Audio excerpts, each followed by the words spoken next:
understanding of what what love was. And so as I was writing this chapter the other day, it was like, oh man, what's the difference? And I had been thinking about agape, right? And so to me, this agape love is, if you look at this university, right? And how even at our own college, and I don't go to college here, I just do ministry here, right? But even among all of the sociological studies that I've done and observing people in behavioral science and psychology, what we find is that the agape in the community, and what I mean is agape is like a communal love. It's a respect, a compassion, a love, and understanding at a very kind of basic friendship kind of level.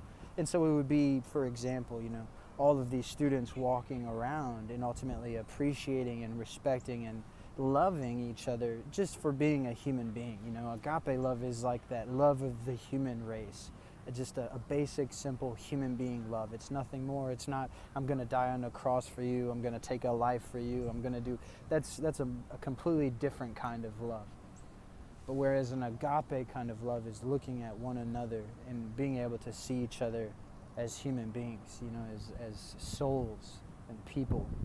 And so that's my thought of the day today. And, a good example of that is I've been praying in the interfaith room at the Union.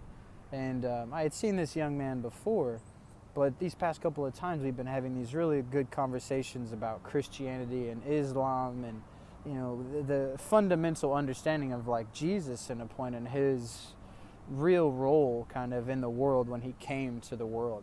And so today when I walked in there, we had this conversation, and right away we kind of just started to fool around like brothers and kind of wrestled. And eventually that turned into him giving me understanding as to how in the synagogue, once you touch the ground as a wrestler, you lose. And so it was a different mindset because, whereas I had lost in his mind, in my mind I thought I had won because I, submitted. And so it makes me challenge, not him, but, understand a little bit more about his culture and how things and why things are the way that they were. But the objective is I don't even know the man. We don't spend a whole lot of time together. We don't talk to each other. But we can ultimately understand between him and I this sense of like basic, fundamental agape kind of love based on just human being and the human race.